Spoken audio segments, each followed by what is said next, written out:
Hey YouTube, this is David back again with another review slash rant. I say slash rant because the problems I do have with these movies, they are, I believe, legitimate, and I am adamant about my disagreement. Anyway, as you can see from the title, I'll be talking about Transformers. I know Transformers 4 Age of Extinction is at the theater right now. Unfortunately, I have not seen it, and it's not likely that I will see it. And I hate that because I really wanted to see it and do a review of it and just have a brief Transformers marathon where I talk about these three films that I actually never saw up until recently. They came out in 2007, 2009. That is, Transformers came out in 2007, 2009, Dark of the Moon. Revenge of the Fallen. And then in 2011, Dark of the Moon.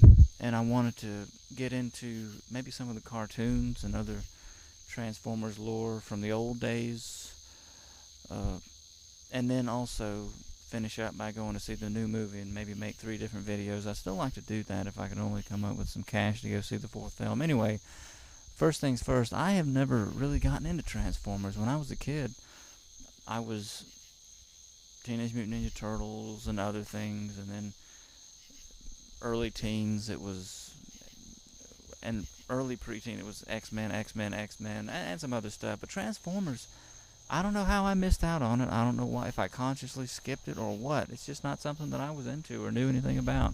Didn't have any of the toys, anything.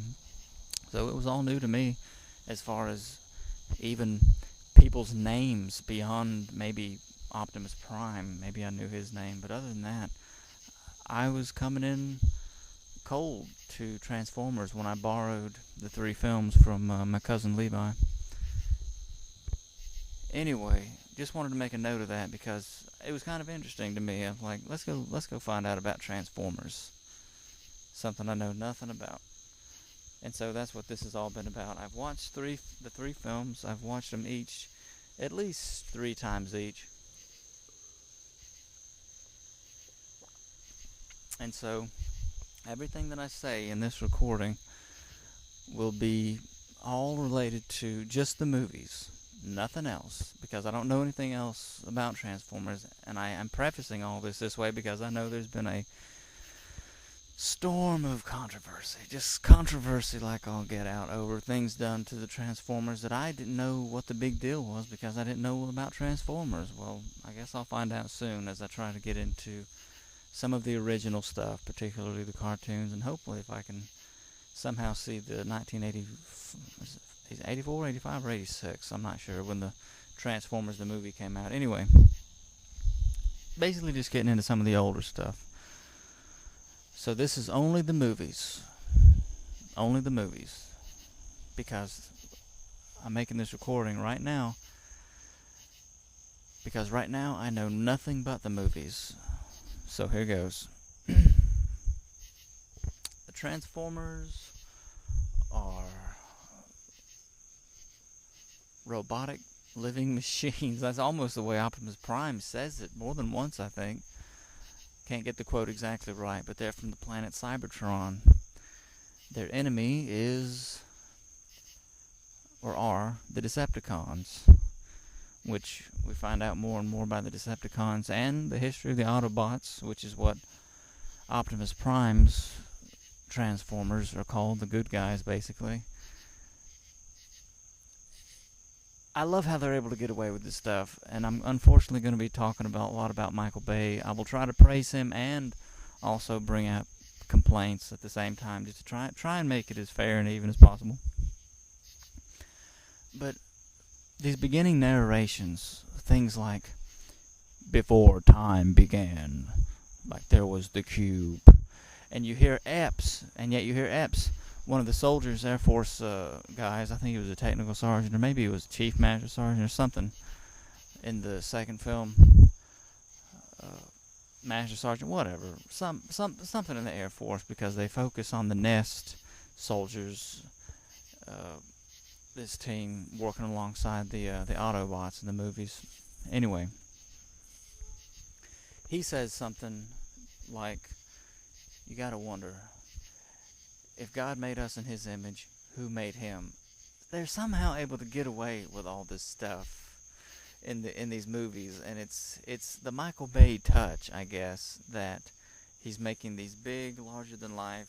I read online somewhere someone had written an article titled "Why Michael Bay is the Most Important Director in Hollywood." I didn't read all of it, but I just read things like he makes everything seem larger than life. He deliberately films close to the ground and all this stuff with his big epic whatnot. And it's just that aside, he is able to cram stuff into these films, and I say it like this, that he gets away with it, and it's not just because he puts in stuff that I don't care for and I think is distasteful. No, not that. I mean things like that, contradictory things. A character saying something about God, and yet the movie before it opens up with "Before time began, there was the cube." It's like the cube is everything. The cube is the origin of all things, or something. They don't really follow through with this stuff, and yeah, I know it's just a good little popcorn flick. I nonetheless am trying to find what moral lessons I can from the films, because I know they were meant for kids back in the day. Transformers more than meets the eye, or whatever, however it goes. And that's really the only reason I'm getting into these films, and why I want to go see Teenage Mutant Ninja Turtles too when it comes out in a few days. I don't know if I'm going to be able to, though, and I hate it because I want to see these films at the theater. Anyway, all the opening narrations by Optimus Prime, I love them and I hate them, because it's like he's got this voice that, and I don't really mind the voice. It's the things he says. It's not how he sounds. It's some of the things that the dialogue of Prime in all three movies, really, and it always has to do with the beginning and the end. Everything in the middle seems to me just fine, and that's something I meant to say a minute ago about what I'm trying to glean from the Transformers. I'll go ahead and say this right now. I like things relating just to the Transformers in these films.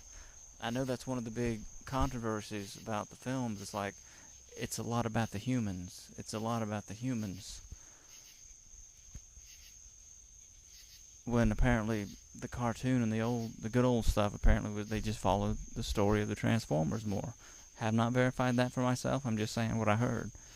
And really, I hope that's the case, because I really did see more than enough of following people, regular people around, than I cared to in the three films. But again, all in all, I did like the movies. I'll go ahead and say that, but I am going to get into my gripes.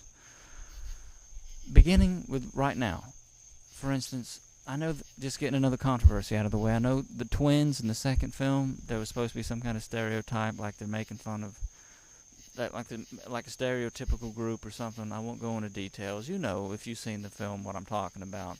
I didn't know that, really understand it, until I watched the film. And when I heard the dialogue about, "Can you guys read this?" and we're like, "Oh no, man, we don't do much reading," or whatever. I finally understood what people were talking about. And this is my gripe right here. That's bad enough, but something I was thinking about just a few days ago just kind of hit me. Even though I know our culture, we dwell on too much junk. We dwell on too many of these stories, whether it's Hunger Games, Transformers, Teenage Mutant Ninja Turtles, Star Wars, Star Trek. There's all kinds of stuff, just stuff. And we don't focus on the substantive stuff enough. But one thing I did realize a few days ago was this. As I was thinking about it, I was like, you know what? You don't really... There is an opportunity to present moral lessons through these things. And I know that's what they try to do, a lot of the people who created these franchises and these characters and stuff, to be able to tell moral lessons, as simple as some might be. And yet, here I am 30 years old, and I've realized more and more, sometimes the simple isn't so simple. Sometimes it's actually quite profound. Sometimes following the simple is actually quite difficult and seems altogether impossible for some people to do morally. That is, be moral. It seems to be really hard for a lot of folks, as sad as it is to say that. But I was thinking the other day, there really is this opportunity to tell to convey moral lessons through things like, I know I keep naming these two just because they're on everybody's mind right now, Transformers, Teenage Mutant Ninja Turtles, because these are robots. These are turtles, Teenage Mutant Ninja Turtles. You don't have to worry about sexism per se. You don't have to worry about ethnic or racial prejudice stuff or offending somebody. These are robots. That is, they're not even people. Turtles, they're not even people. They can have names, they can have personalities, and that's what you remember about them, especially like the Turtles. I say that because that's what I know much better than the Transformers, how each one is different, their own unique personality. You know the kind of thing they would say or the kind of thing they would do, absent skin color, absent even ethnic whatnot, things like that, you know. And I just wanted to make sure I noted that as I go forward. But unfortunately,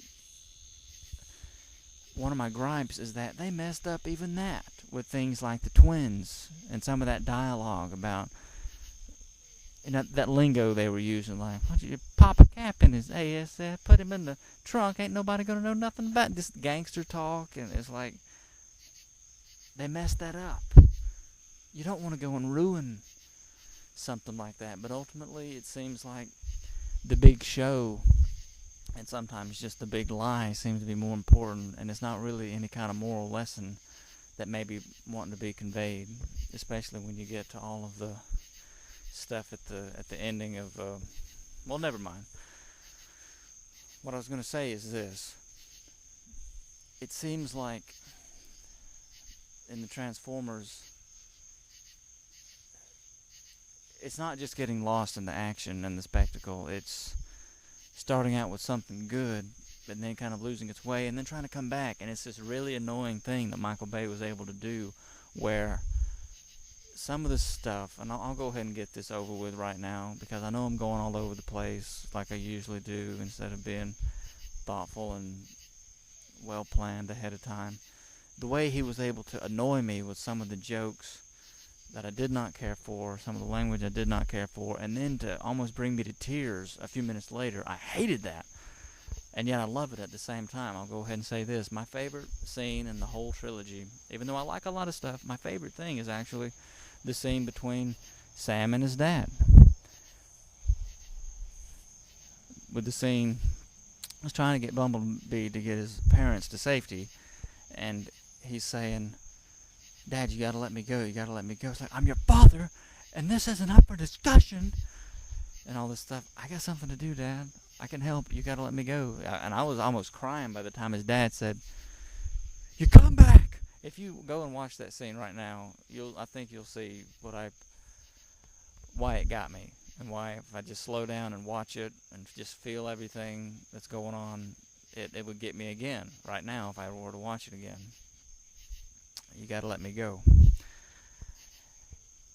Anyway, now that that's over with, let me go ahead and get another gripe out of the way. His mom, again, when she's not doing this, she's great. But when she is doing this, that is being borderline crude with some of her language and the stupid pot brownie jokes and some of the profane stuff, man, of just some of her dialogue just turned me right off. I don't want to say that the movies would have been better off without her, but really, that is what just to get the point across, that is what needs to be said.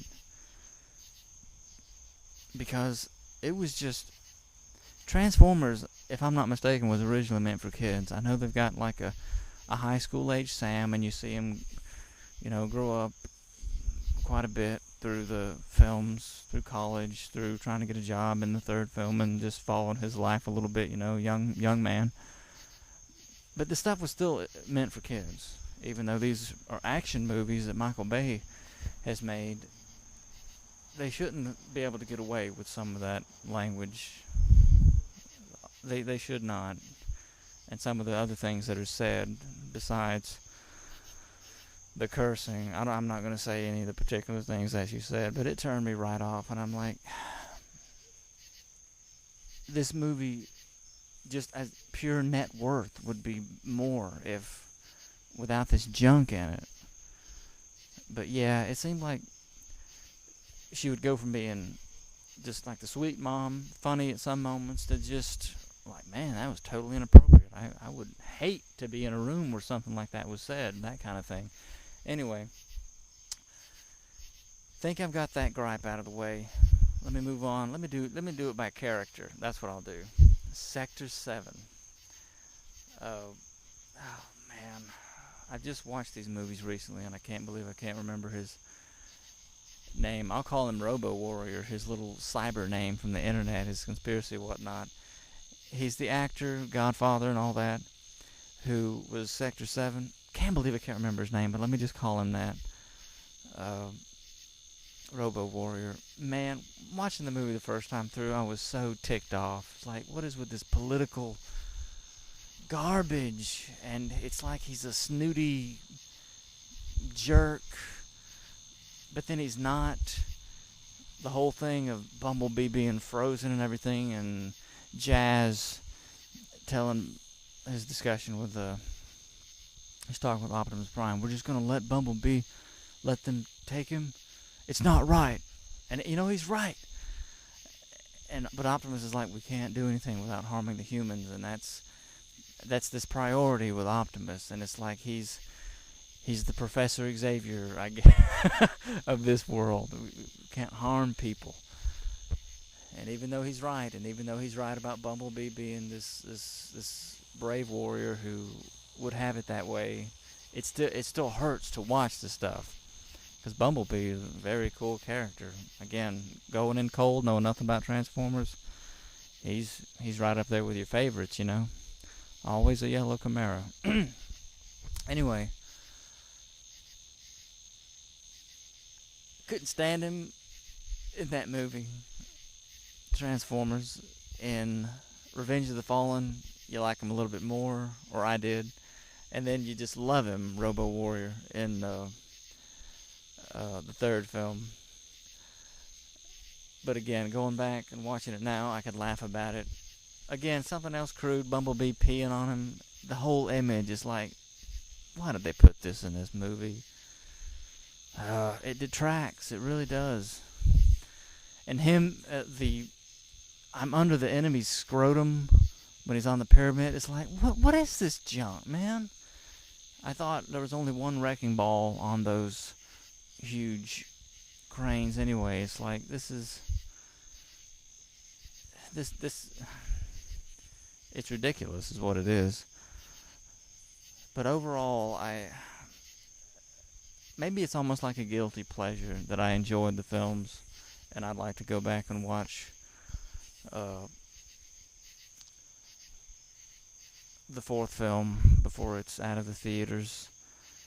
And again, I guess I'm just a sentimental, emotional guy. I believe in like keeping the family together, keeping the team together. I knew that Megan Fox wasn't in the third film, but then when I had forgotten about it when I was actually watching the movies through. When I get to the third film, I was like, oh man, that's right. She's not in this one. And by then, I've watched one, I've watched two. It's like you're connected to these characters, and I actually do care about the people in it. And it's like, let me go ahead and get this out of the way. I don't hate Megan Fox's performance. I didn't. It's like for what these movies are, it's not Oscar nominee stuff, folks. It really isn't. This is this popcorn flick about Transformers. Yes, it could have gone very deep and been just. It really could have been something if it were like a drama or something, or maybe a theology piece. I don't know. They could have. If it had been only like a live-action movie about the Transformers world, or about the war on Cybertron or something, or some just Transformers story, yeah, sure. But it's on Earth. It's by Michael Bay. It's got a bunch of dumb jokes, and it's just a popcorn action film. So the way people blast her, and even the girl in the third film, I don't get it. I liked them both. For what the movie is, it's like, I didn't think there was anything bad about their performances. I heard about the reason why she was kicked from being in the third film, but still, it all just seems very lame. But Then you get to know the third film, the girl in that one, the love interest, and she was okay too. So I don't have any gripe against the acting. Even Shia LaBeouf, I didn't realize how many movies I've seen him in until I counted them up on my fingers the other day. It was saw him in Eagle Eye, and both movies that I saw at the theater, Eagle Eye and Wall Street 2. Oh, make it 3. I saw Indiana Jones 4. I didn't realize that I had seen that many Shia LaBeouf movies at the theater. I hadn't seen Transformers till recently, so that puts it up to 6.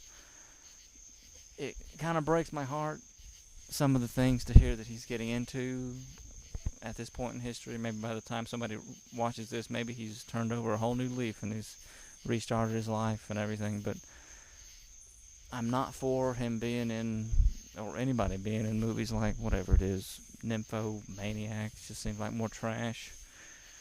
Trash to me. Anyway, the thing with him holding a sack over his head, I'm not famous anymore, that making himself an art exhibit in LA or wherever that was, it's like,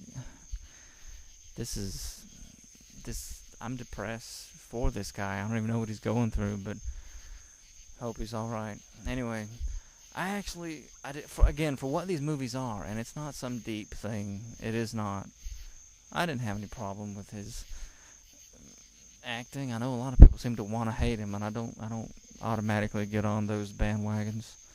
He was fine to me, very entertaining at points, but just like there was bits of dialogue that hurt everybody else, there was some that hurt him too.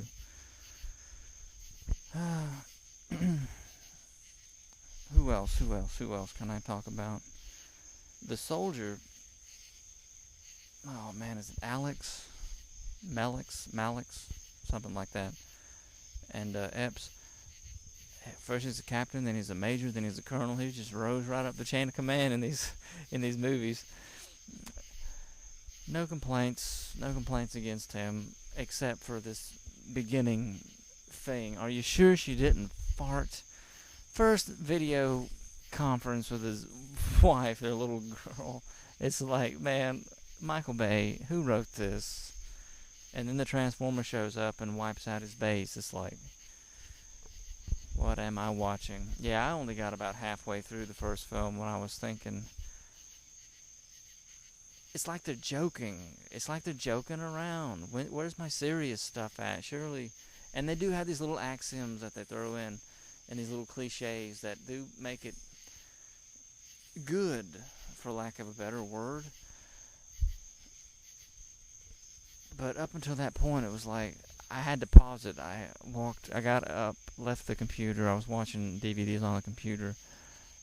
Just kind of grinning to myself, like, man, this is a joke. What is this movie? This is nuts. There's nothing to this. But finally, you do get into some good stuff toward the end of the film. But it was at the point where I paused. It was Sam being accosted by the police car, not an actual policeman. It's the Transformer saying, "Are you username Ladiesman 217? Are you username Ladiesman 217? Where are the glasses?" I was like, this dialogue is just, the writing is just, I don't know. But yeah, they all had to end with that same kind of music, same kind of Michael Bay music. Popular songs on the radio at that time, and it seemed like all three movies did that, and it was almost like watching the same movie, only not. That kind of irritated me. But when we get to the third film, I didn't realize how subtle the movie was until I was watching it through for like the third time, when the little guy who lost his eye in the second film, and then he's all repaired in the third movie, he sits down, sitting on the couch watching Star Trek, saying, "Oh, I've seen this one. This is the one where Spock goes nuts." I didn't catch that when I watched it before, but the other day when I watched it, I did.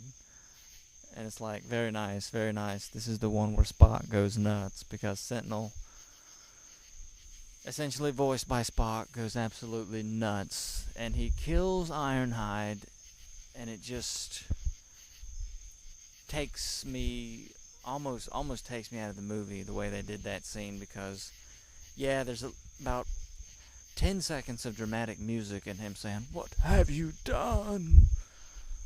And then they've got to have the same stupid animation of the Transformers head popping off. I hate that.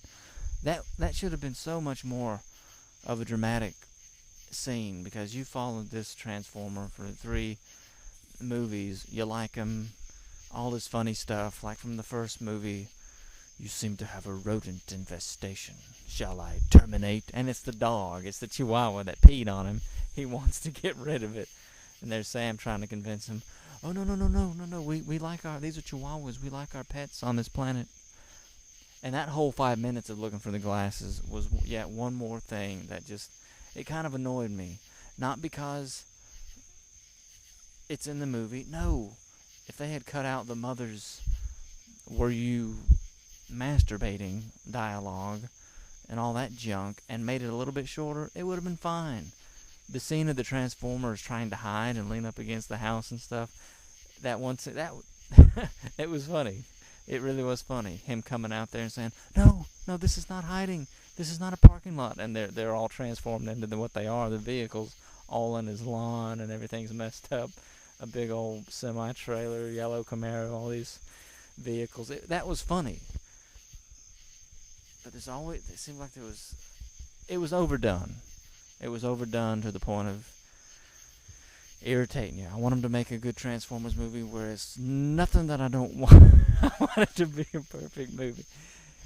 Anyway, back to the third film. Yeah, boy did he go nuts, Sentinel. And just a little bit more about the government, whatnot.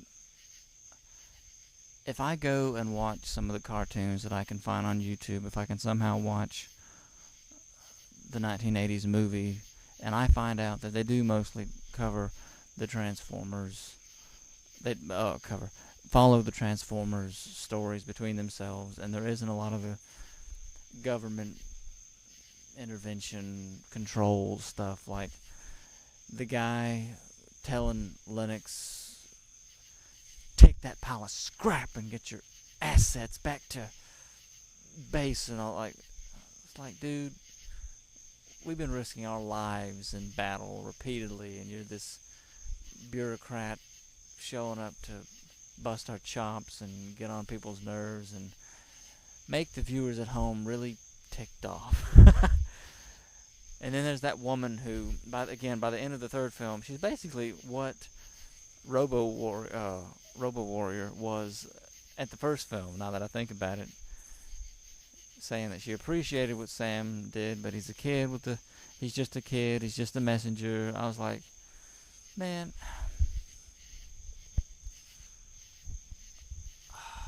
this is insane.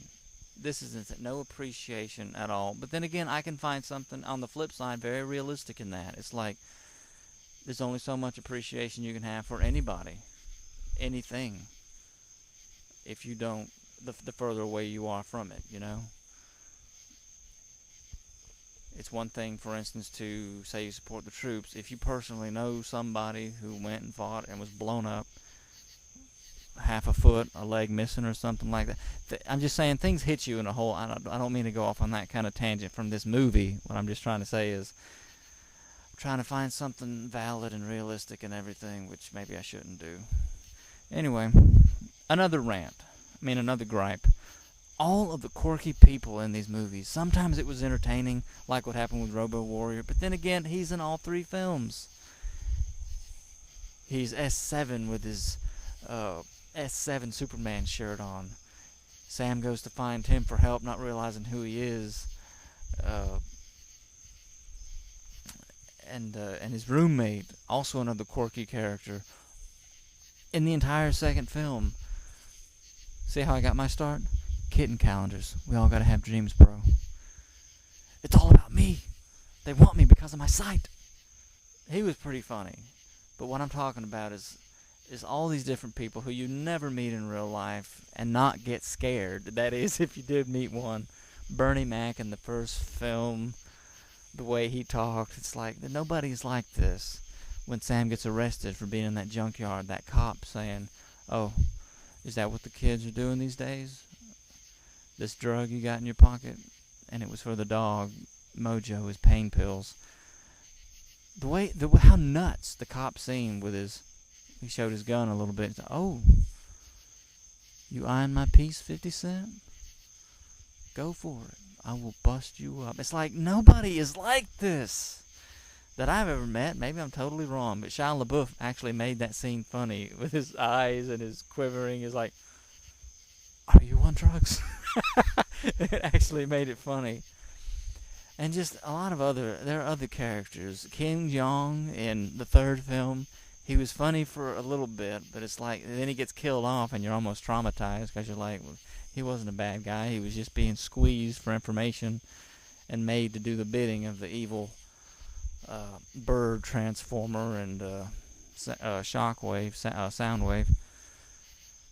Who else? Oh, again, the third film. John Malkovich. He's got to be crazy. Why is she using a red cup on the yellow floor? It is a visual and therefore a visceral betrayal. Stop it.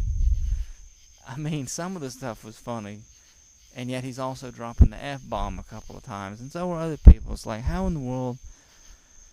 I know we're all falling apart, it's getting worse, but I will at least mention it. People don't care about bad language anymore. Who else? It seemed like there was even more quirky people. I'm surprised I'm missing anybody. It seems like every time you turn around, Sam's meeting up with some unhinged person.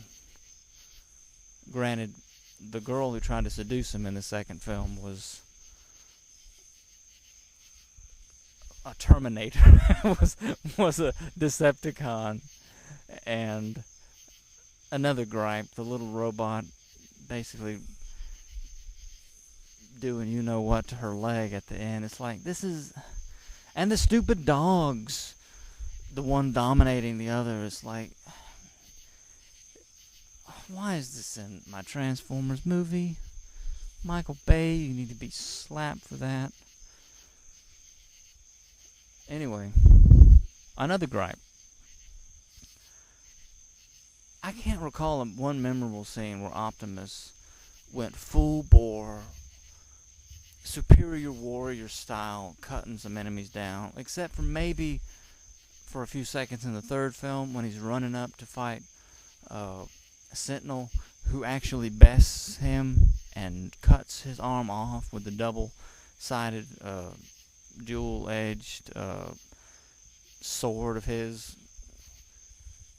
That really is huge when you think about it. I'm trying to think how big Optimus is compared to some of the others. The Primes are compared to some of the other Autobots and Decepticons. I will give him this, though. I really liked Sentinel's look in the movie.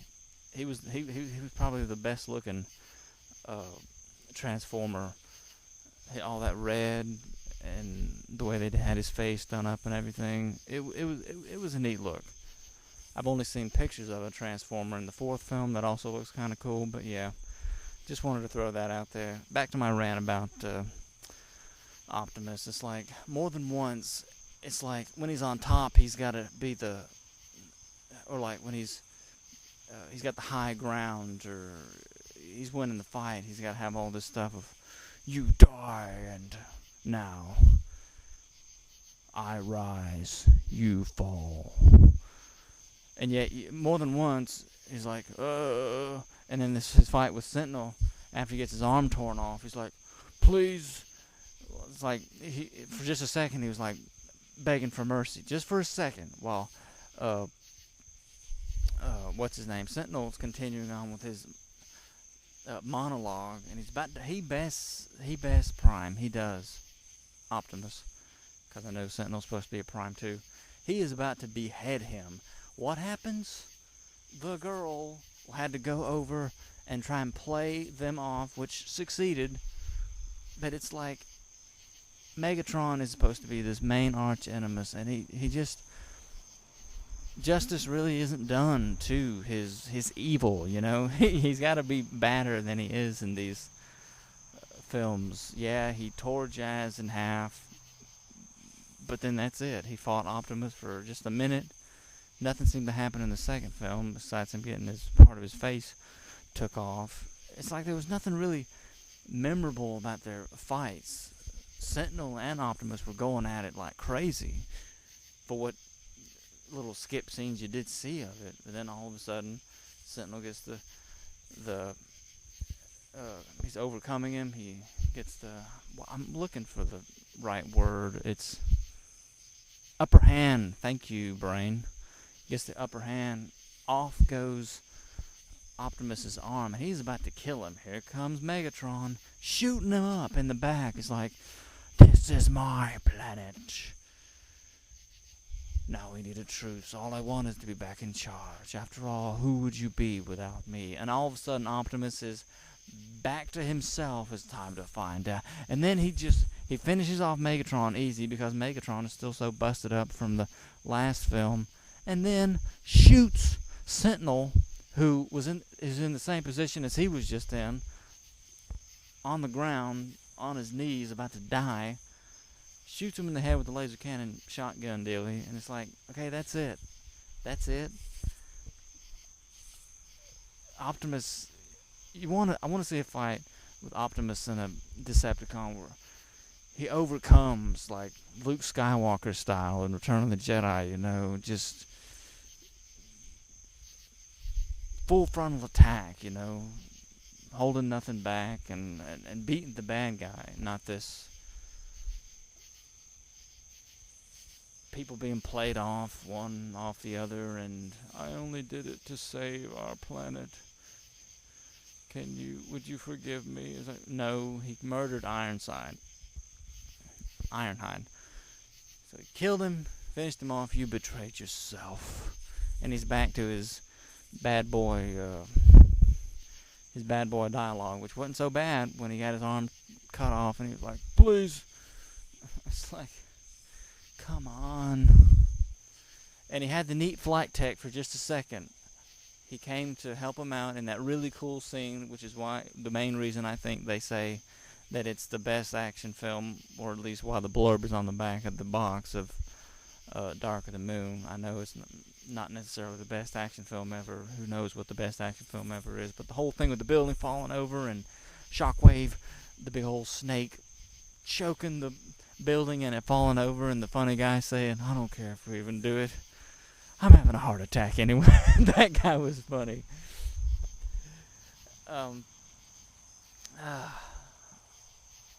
I've lost my train of thought. Yeah, I've sure enough lost my train of thought. I was talking about Optimus. Oh yeah, he gets all caught up in these ropes or something, and I'm thinking, could these ropes really hold this Transformer? This seems so bizarre. There's another tearjerker scene. They kill the Einstein. The Decepticons execute the old guy, the Einstein Autobot. You think they're about to kill Bumblebee, but something finally happens. The two little guys who were forgotten about were up in the ship, messing. Let's tear this ship apart, and they cause it to crash, and it causes a diversion. Bumblebee makes it, and I was just thinking about how one of the little tragic moments, you know, war and all that. If Optimus has the, forget the word, something or other of leadership, and he has the only thing in the universe that can recharge a Transformer's spark, could he jumpstart that old guy? Could he jumpstart Ironhide? Could he jumpstart Jazz? All these, the actual fallen and not the fallen from the second movie. It was interesting seeing that there's some guy even bigger and badder, not that he really was bigger or badder than Megatron, but his master. That was That was interesting. That was good. That was some good special effects. Starscream, who bites the dust in the third film. My master, my master, I live to serve you, and all this stuff. You fail me yet again. I'm sure that's in the. I'm sure that has to be in the cartoons. I'm just thinking. I don't know, but I'm thinking that has to be in the cartoons. Anyway, uh, what else can I say?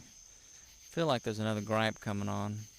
The guy who played in A Knight's Tale with Heath Ledger and who was in the third film, man, I liked his character a lot. Dutch, he was funny. I really liked him, but it seemed like there was yet another scene where it's like he's a specialist in everything, and all these people, they just happen to know everything that they need to know to to overcome and to get things done, to get the bridge down, to get things encrypted, to get codes cracked in the first film. I'm surprised that girl, English girl who was in the first film, wasn't in any of the others. And her advisor, I forget that guy's name, but I like them both. Even John Voight, I actually liked him in the first film. Liked him a lot. I feel like I'm all talked out. Hope you've listened to the end. If you have listened to the end, thank you very much. And we'll see you in the next video. I'm trying to think of something else to talk about. I mean, I think I've covered everything, all of my gripes especially. But all in all, I gotta say again, I did like the films. And it's yet one more irritating thing about it that I like them so much, because there was something about it, some kind of, I don't know what it was that Michael Bay was able to bring to, even if he's completely doing injustice to the Transformers, the movies that I saw, Transformers, Revenge of the Fallen, Dark of the Moon, there was something about these films that just made me nostalgic. And again, I don't know anything about Transformers, so I don't know if he completely ruined it or not. Something about it that made me think within myself, like something like from my childhood, like something about the action or what little bit of drama there was, the Transformers, how they're up against the odds and they're the good guys, something to it that made me think, man, if I were 10, 12, somewhere in there, back a kid again, this is the kind of thing I would have begged my mom or my grandparents, somebody to get me, and I'd be watching it every day, that kind of thing. So maybe I'll just leave it there, and what I'll do is, once I finally marinate in enough of the old cartoons, or what I can find online, I'll come back and do a follow-up, and maybe I'll talk about these films more, and also compare it to what I found out about some of the good old stuff, the cartoons in particular. And the final thing I'd like to do is to see the new film. I don't know if they're just going to have 4 and then a 5th movie. I know they're going to have a 5th movie. I don't know if it's going to be a new trilogy or not. But anyway, the 4th film will be the 3rd video I'd like to do and put up. So that's what I'll do. If anything else comes to mind, I will just say it then when I come back with my thoughts on the cartoon from the 80s. So thank you for listening to me, people, and we'll see you then. See you in the next video. Take care.